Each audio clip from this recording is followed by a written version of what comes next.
You need a bell ringer virtually every teaching day of the school year. Hi, this is Joan from Teach and Thrive, and that's what I want to cover today.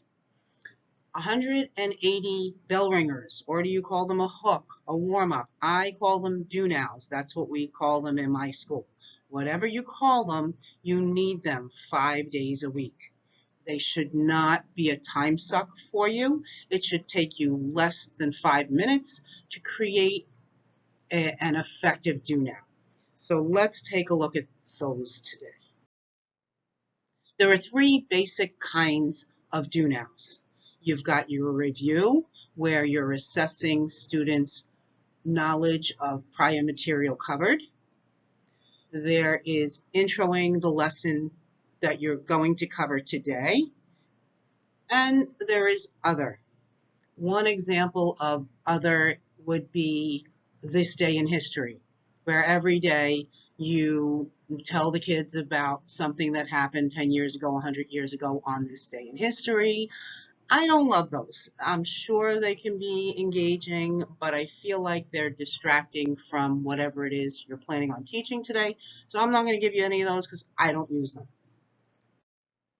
Let's start with review questions. Once in a while, you may have a feeling that students didn't really grasp something that you did yesterday, or just a concept of the unit as a whole, and you'll want to ask a question to check for understanding. I like to ask a synthesis question rather than, for instance, a multiple choice or a definition type question. This asks the students to not only recall, but to show their understanding of the topic. Let's look at a couple of examples. If you're doing a pre-World War II, you could ask students, why was Hitler popular with the German people when he became chancellor? This forces them to give historical background rather than just talking about Hitler and a couple of facts. Here's another one. Which new World War I technology had the biggest impact and why? Rather than asking them to list 4 new types of technology during World War I, this has them recall the technology and explain the importance during the war. Finally, compare the decisions in Dred Scott versus Sanford and Plessy versus Ferguson. So this is a really tough question. If you're doing Supreme Court cases, this asks students to recall the facts of 2 different cases and the importance of each decision, as well as find the commonalities between them. All right, so those are some examples of review style synthesis questions that you can throw out there to assess students' understanding and prior knowledge. My favorite, introing new material. There are many ways that you can do this. One is asking for prior knowledge. If I'm about to teach ancient China, I might ask them to brainstorm every fact that they can think of about China. And I will get answers like, they eat Chinese food, they speak Chinese. But some students may show you that they do have other deeper knowledge on the topic. Or you can use the famous KWL chart, which has been popular for decades. And students would fill out the first 2 columns as the do now. What do you know about the subject? What do you want to know about the subject? And then the exit ticket would be for them to fill out the final 3rd column. What have you learned about the topic? That's one way to introduce new material. Another is to ask a hypothetical question. What do you think would happen if many of the people in France were starving? What do you think would happen if factory owners hired children 5, 6, and 7-year-olds to work in their factories. That is another method to introduce new material. Finally, is to try and connect it to today and to the students' lives. It's in bold because I like to do this as much as possible. Sometimes it seems hard to make connections when you're teaching history, but the more you do it, the easier it gets. And it's not always possible. I definitely grant you that.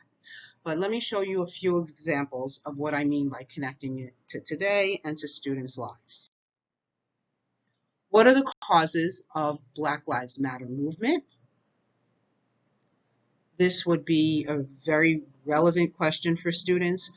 Almost all students, if not all, will have some kind of answer for you.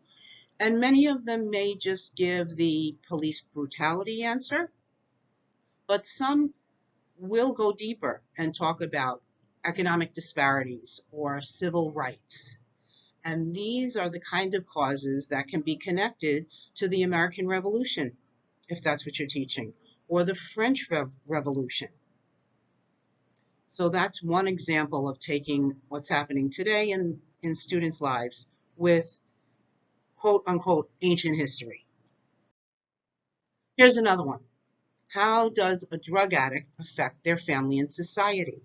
I get a lot of discussion and a lot of different answers when I ask this question. This specifically is for when I'm teaching China and the Opium Wars.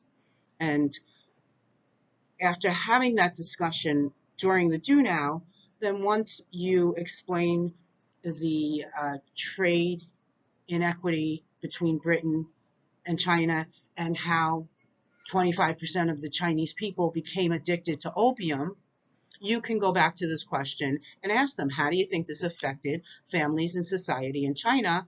And they can bring their prior knowledge in. This is another one also for the Opium Wars. Excuse me, what does the government do about drug dealers? So clearly in America, we arrest them, we jail them, we fine them. Well, what did the Chinese government do about drug dealers?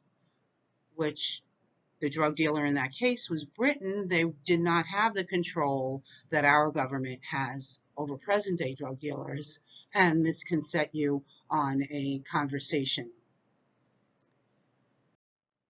Here's another one for the Industrial Revolution, for the Gilded Age, industrialization in the United States, and for the Roaring 20s, when there were so many new products created. How did cell phones change the life of teens? There is not a student who doesn't have several answers for this.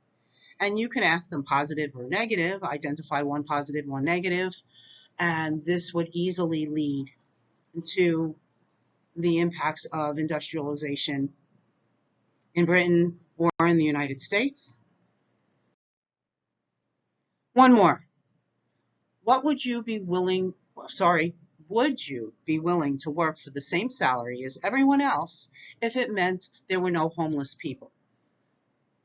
Now, depending on where in the country you live, students are more or less aware personally of homelessness and having seen them. But if you teach in an urban district like I do, this is a very relevant question for them. And it gets them thinking about different economic systems, about the positive and negative aspects of communism versus capitalism, the Industrial Revolution, you can ask this question.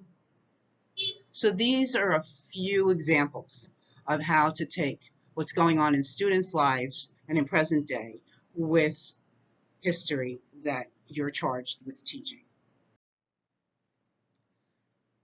As a way to teach students to effectively answer the questions that we pose to them, my social studies department all use what we call the rate strategy.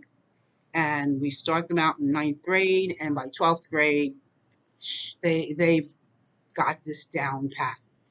So the rate strategy asks the student to R, restate the question, A, answer the question, T, use textual evidence from whatever content they worked with to support the answer and then explain that evidence.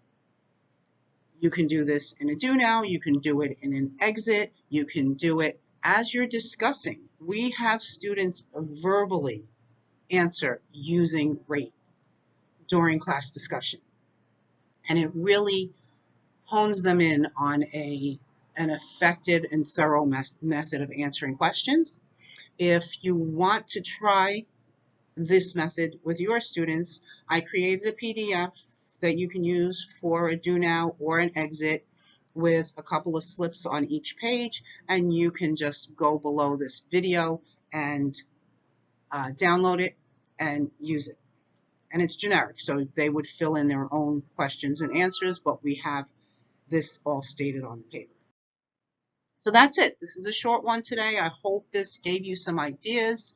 I'm always trying to save you time and effort, and at the same time, be a great teacher. So thanks so much for watching.